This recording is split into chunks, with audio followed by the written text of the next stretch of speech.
From the Whiskey 901 studios, welcome to Doc's Boneyard. Before I get to the question, I'm going to throw out the mantra. It's a safe zone, but not a comfort zone. Just want to give you a heads up that this show is going to get real. So here's the question. What does the phrase 22 mean to you? Now, while you mentally chew on that bone, I'm going to take a pause for the cause and pay some bills. I'll be back in a few minutes.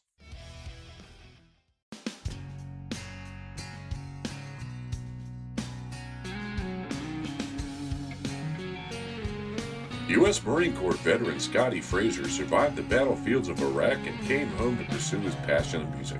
His album, Do or Die, chronicles his journey from warrior to the man he is today. You can listen to his music on all major platforms and follow him at www.scottyfrazier.com. That's www.scottyfrazier.com or follow the Scotty Frazier Band on Facebook.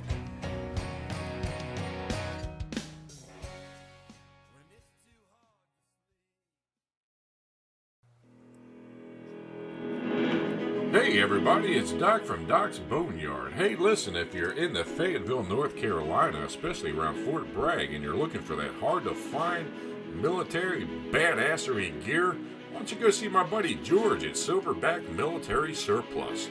He's located just outside the Yadkin Gate, 6477C Yadkin Road. He has a wide variety of patches, hats, tactical gear, you name it. Tell him Doc sent you. So I'm back. Now, for the question, what does 22 mean to you? Well, for the uninitiated and non-veterans out there, 22 is the approximate number of veterans who commit suicide every day. Now, there's no truly accurate statistics out there, and to be quite honest, the numbers vary with whatever reporting source you go to. But 22 is more or less the accepted number, so hey, if it ain't broke, well, you get the message. So everything in this show is personal, and these words are probably the most brutally honest and expose my most rawest of nerves. Over my time battling with PTSD, I become a suicide survivor twice. There's it's been said 3 times. Quite frankly, I only remember 2. Now, this isn't something I'm overly proud of, but I would be doing myself a huge disservice if I didn't talk about this dark chapter of my recovery. Like I said, some of the details are not really clear. I was kind of having a break from reality, so to speak.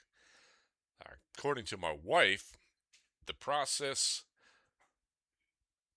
of hanging myself in the bedroom closet. Sorry about that, folks. The rope was around my neck, and my wife broke through the door and cut the rope. Now, my son was on the phone with the 911 dispatcher downstairs. So the story goes from wild, quite frankly, to bizarre. I was attempting to jump out the second floor bedroom window, and I only changed my mind because of the awning and the bushes located under the window would have stopped my fall.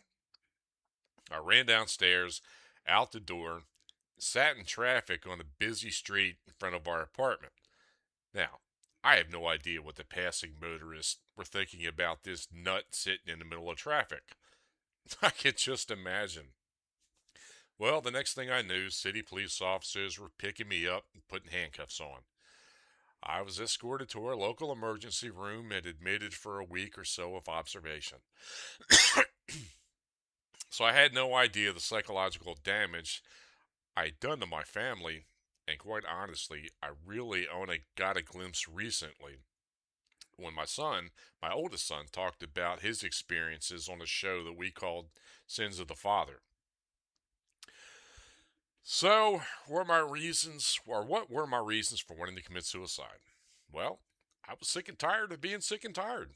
I got tired of being in pain.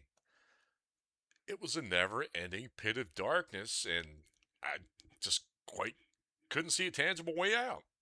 I was on 10 different mental health medications at the time, and the VA was feeding the problem instead of getting to the root cause. So, if I was on that many meds, why was I feeling suicidal? Right? Well, the fact of the matter was none of that shit was working. Pardon my French. I was a mental vegetable. I was getting real good at exchanging CO2 for O2 or vice versa. O2 to CO2 sounds better. And that's not really much of a purpose. So I didn't leave the apartment. The blinds were always closed to ward off potential threats from the outside. And, well, the list goes on and on. Was that an excuse? Well, it depends on which side of the fence you're on. On my side, there was virtually no hope that I would ever reach a state of so called peace. The demons were just too strong, and I hadn't been shown enough tools in my mental toolbox to successfully fight them. Hey, I admit it. Now, it's important to understand the mindset of one who sees no way out of pain and misery for themselves. They believe that the world would be a better place without them. Hey, been there. They're so tired of fighting every day for something that just seems unattainable. They want to spare their friends and family the pain and hurt that their issues are causing. Let me be straight. I will never judge someone who makes the decision to take their own life. I've been there, and it would be extremely hypocritical for me to say otherwise. I understand it because I lived it. The side that the individual doesn't realize is what pain it would cause the ones left behind. And let's face it, there's the unanswerable question, the why, that will never be answered because the one with answers would no longer be there.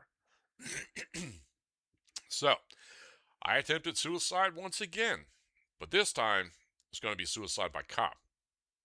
My living room was full of police officers with weapons drawn. One police officer, I won't mention his names because he's still on the job. I'll just call him Bob. Bob told me that he was a combat veteran himself and pulled out his VA ID.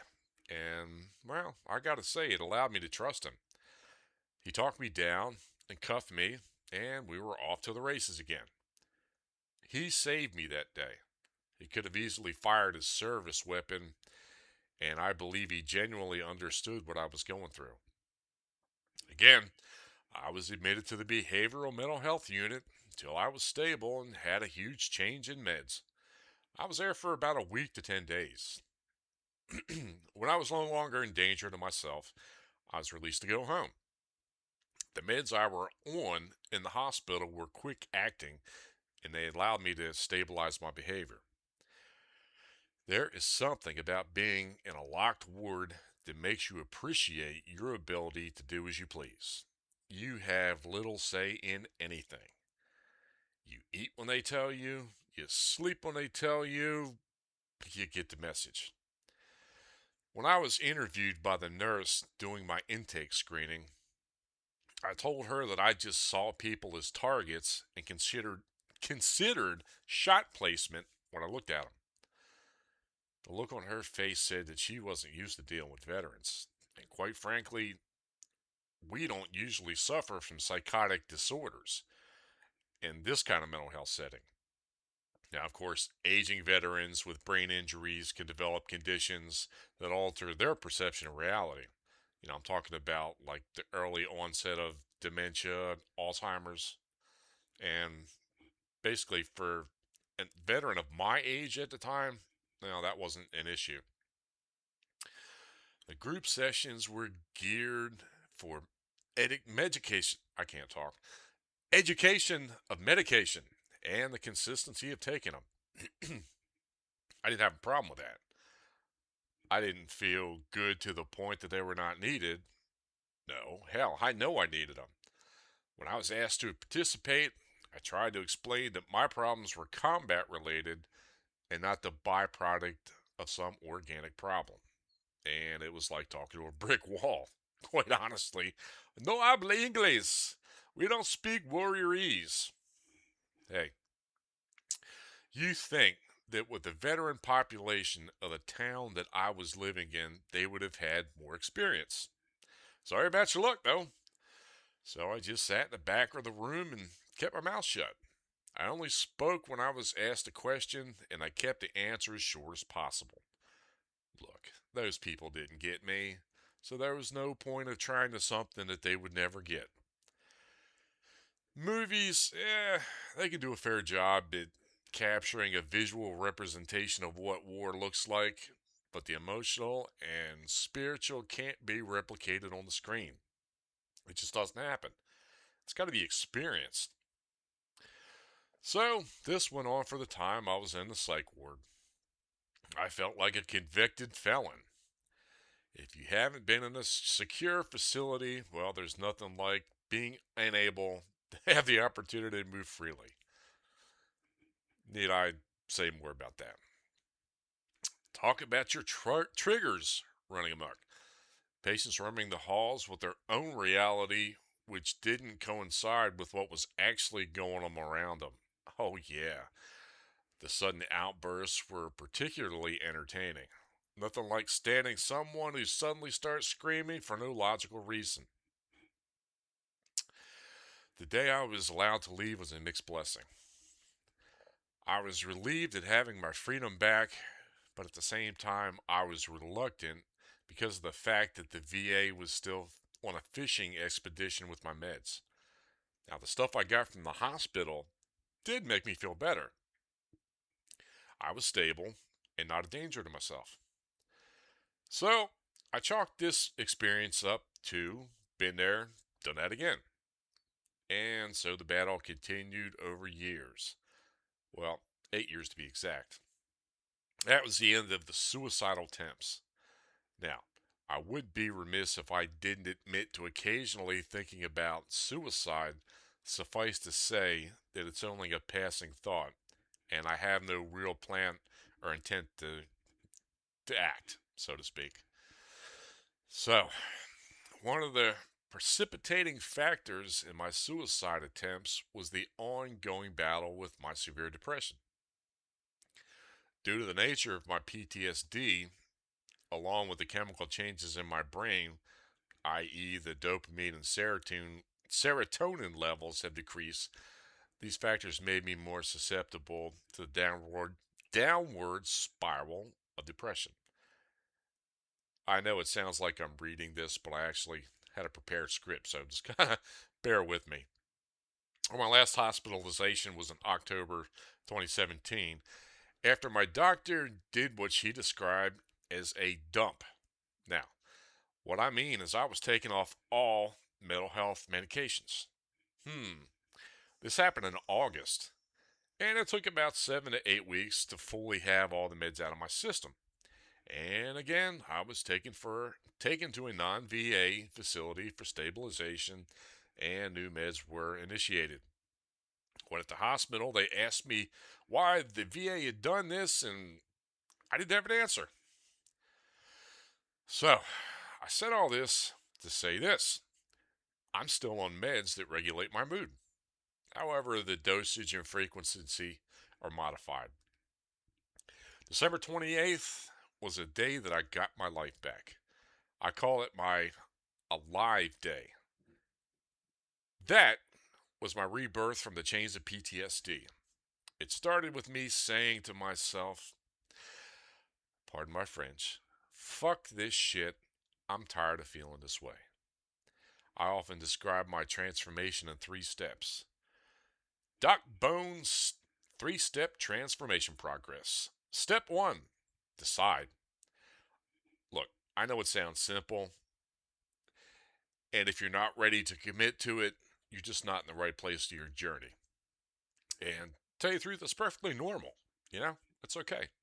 You can't make someone make the decision for you. But step 1 is to decide. Step 2, have a plan. Now, I know this sounds fairly simple, but, our pal Murphy likes to show up at the most inopportune times, and hey, well, to say more. Look, the fact is, you have a plan, you take out what doesn't work, you stick with what works, you tweak it, you do whatever you have to do. Just be the booger and pick it. Step three is the scariest damn part of all. It actually makes the first two steps easy. But do it. Execute. The only person with your answers is you. Now, sure, everybody's got opinions and will inevitably say, well, you should do it this way. You should do, you know what? Everybody has an a-hole too. Okay? Need I say more? So, as I was trying to say, the fact of the matter is that these steps are only as complicated as you want them to be. Hey, look, I'm a simple dude myself. Keep it simple, stupid. Keep it simple, stupid was written for me. Look, that's how I do things. I am guilty of analyzing things to the point that I become anal. But it still comes to execution. Okay? Do it. If it doesn't have the desired effect, you do it till you get it right. This is me personally. I hate the word try. To me, it's the colossal cop out. Let's say you want to run 2 miles, you get to the track, you look that distance, you sit on the ground, lace up your running shoes, you take one step on the track, put your hands up and say, "Bleh, I tried." No, no. I know it sucks. It's repetition, but any motion, forward, reverse, sideways, upside friggin' down, is motion. Now, like I said, I've been there, done that. I turned a negative chapter into a positive. Now, what do you look for in someone you may think is contemplating suicide? Okay, isolation. That's the flashing neon big ass lightning bolt. And if you know somebody who's becoming withdrawn or isolated, this may be a sign. Lack of interest. Oh, this is huge. If you ever notice a NASCAR or sports fan used to really be into the races or the games and now they couldn't care less, hey, it's a red flag. Severe depression. Deep sadness that doesn't resolve itself over a specific time period. Now, there's variations to how long, but you get the message. You're sliding down that slope and you just have to pay attention. Giving away prized possessions. If they have a favorite fishing pole or a game system or a car and suddenly they don't want it anymore, come on now. Something's going on. Saying things like, I wish I was dead, or the world would be a better place if I wasn't in it, or even association with things related to death. If you know someone who's showing these warning signs, first thing you need to do is find out if they want to hurt themselves. Now, this is a taboo subject in our society, and there's only one way of finding the answer to that question, and that's asking them directly and non-judgmentally. You can start the conversation off with like, hey, is everything okay with you? Because I noticed, it's okay. It's okay what to tell you what you picked up on. Now they may answer, well, yeah, fine, and they may not be ready to talk about it. They may just say no, or they may open up like a garden hose. You won't know if you don't ask. It's okay to ask them if they ever had the idea, if they have a plan or an intent to kill themselves. Now, some people will take the do you want to hurt yourself approach? No. Be direct. Do you want to kill yourself? Some people use cutting to relieve the tension. Suicide's a tad more, well, you know what I'm trying to say. Suicide attempt doesn't necessarily mean the person wants to die. And quite frankly, a lot of times it's just a call for help. They don't know how to say, hey, I need help. And quite frankly, in our society, it's taboo to ask for help. Now, the flip side of this coin is the ugly truth that if someone sees that there's no way out and suicide is the only option, there's not anything you can do. If they made the decision and they're sure as hell committed to it, the coulda, woulda, shoulda thing doesn't work. Unfortunately, we can't save them all. The goal is to pay attention, do what we can, and support the ones left behind. So, while in large part, the war is behind me, the show is dedicated to those who are in that situation for whatever reason. With the way things are in the world and the pressures of social media, I felt the need to put out my experiences again. Now, I did a show years ago called Suicide Solution that also covered this taboo subject. And even though it wasn't comfortable or trendy for me to talk about it, it still happens every day. My hope is to reach those who are struggling and let them know that there's more out there than just depression. As always, I thank you for tuning in. I'm not going to use the usual catchphrase this time. If you have any questions, comments, show ideas, or want to be a guest, hey, drop me a line. TheBoneyard2021 at yahoo.com. That's TheBoneyard2021 at yahoo.com.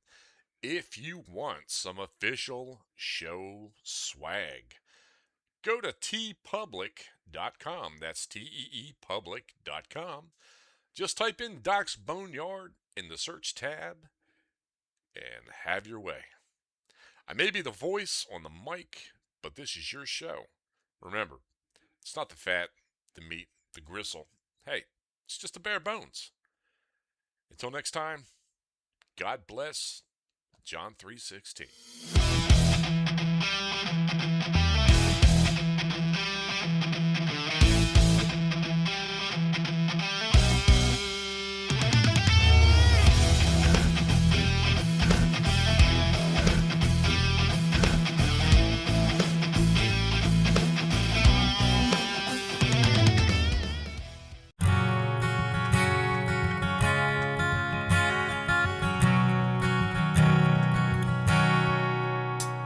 He sits on his bed with his gun in his hand. He thinks his life is over, he can't understand. A bottle of whiskey and some pills in the drawer. He doesn't wanna hurt himself or hurt anymore.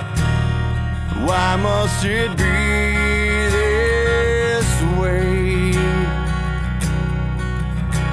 Just think it all over and listen to the words I say.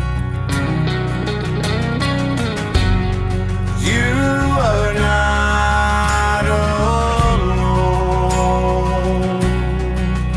There are so many people who fight with their demons each day. 'Cause you are not alone.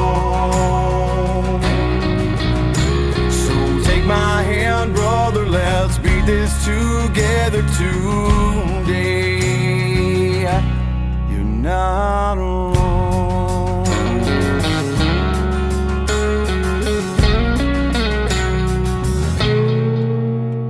She picks up the clothes that fall loose on the floor. She finds a crumpled letter just behind the door. Begins to read it with tears in her eyes. A horrible feeling takes over inside. Says, honey, can I talk to you? There has to be something that we can do.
bed with his gun in his hand. He puts it away, 'cause now he understands.